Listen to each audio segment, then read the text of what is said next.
ഗതാഗത വകുപ്പ് മന്ത്രിക്കെതിരെ വീണ്ടും വിമർശനവുമായി മൂന്നാറിലെ ഒരു വിഭാഗം ടാക്സി തൊഴിലാളികൾ രംഗത്ത്. ഒരു മന്ത്രിക്കെതിരെ കരിങ്കൊടി കാണിക്കാൻ ഇന്ത്യൻ പൗരൻ നിലയിൽ അവകാശമുണ്ടെന്നും അതിന്റെ പേരിൽ മോട്ടോർ വാഹന വകുപ്പ് ടാക്സി തൊഴിലാളികളെ ചൂഷണം ചെയ്യുകയാണെന്നും ടാക്സി തൊഴിലാളി പ്രതിനിധികൾ ആരോപിച്ചു. ഡബിൾ ഡെക്കർ ബസ് മൂന്നാറിലെ റോഡിൽ സുരക്ഷിതമല്ല. പുതിയതായി KSRTC മൂന്നാറിൽ സൈറ്റ് സീൻ സർവീസുകൾ ആരംഭിച്ചത് MLAയുടെ കൂടെ അറിവോടെയാണോ എന്ന് തങ്ങൾക്ക് അറിയുവാൻ താല്പര്യമുണ്ടെന്നും തൊഴിലാളി പ്രതിനിധി സുമേഷ് മൂന്നാറിൽ വ്യക്തമാക്കി.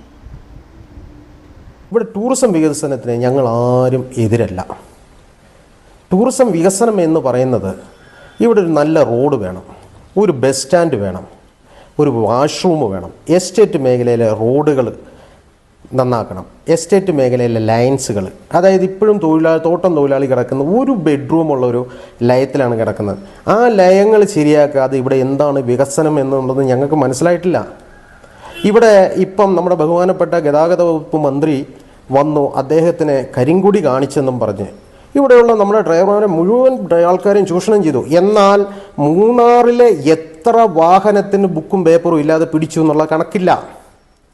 ഞങ്ങൾ പറയുവാണ്, 100% വണ്ടികളുടെയും ബുക്കും പേപ്പറും ക്ലിയർ ആയിട്ടാണ് മൂന്നാറിൽ വാഹനം ഓടുന്നത്.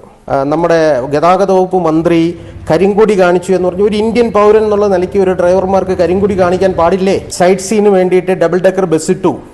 എത്ര ജനങ്ങളുടെ കഞ്ഞുകൂടി മുട്ടി, എത്ര ഡ്രൈവർമാരുടെ കഞ്ഞുകൂടി മുട്ടി. ഈ ഡബിൾ ഡെക്കർ ബസ് ഭയങ്കര അപകടം വരും. ഇവിടുത്തെ റോഡിൻ്റെ ഗതികളിൽ വളരെ വ്യത്യാസമുണ്ട്. വളവും തിരിഞ്ഞുമായ വളവുകൾ ഉള്ള റോഡുകളാണ് ഇവിടെ ഉള്ളത്. ഇവിടെ ഈ ഗതാഗത വകുപ്പ് മന്ത്രി 4 ബസ് സൈറ്റ് സീന് വിട്ടപ്പോൾ സ്വാഭാവികമായിട്ടും ഇവിടുത്തെ ബഹുമാനപ്പെട്ട MLA അറിഞ്ഞിട്ടില്ലേ? MLA അറിയാതെയാണോ ഈ വാഹനം വിട്ടേക്കുന്നത് എന്ന് ഞങ്ങൾക്കൊന്ന് അറിയാനൊരു താല്പര്യമുണ്ട്.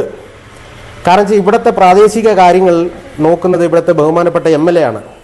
ആ MLA അറിയാതെയാണോ ഗതാഗത വകുപ്പ് മന്ത്രി നേരിട്ട് ഇടപെട്ട് ഈ ബസ് വിട്ടതെന്നുള്ള ഞങ്ങൾക്കൊന്ന് അറിയാനൊരു താല്പര്യമുണ്ട്. ഇവിടെ SC/ST മേഖലയാണ്. ഇവിടെ കൂടുതലും SC/ST ആൾക്കാരാണ് വാഹനം ഓടിക്കുന്നത്. ഇവിടെ എല്ലാ വാഹനത്തിനും 10,000 മുതൽ 15,000 രൂപ വരെ മാസം ഫൈനാൻസ് അടയ്ക്കുന്ന വാഹനങ്ങളാണ്. എന്തെങ്കിലും കാരണവശാൽ ഇവിടെ എന്ത് സംഭവിച്ചാലും ഈ സർക്കാരും ബഹുമാനപ്പെട്ട ഗതാഗത വകുപ്പ് മന്ത്രിയും ഇവിടുത്തെ MLA അതിന് ഉത്തരവാദിത്വം പറയേണ്ടി വരും.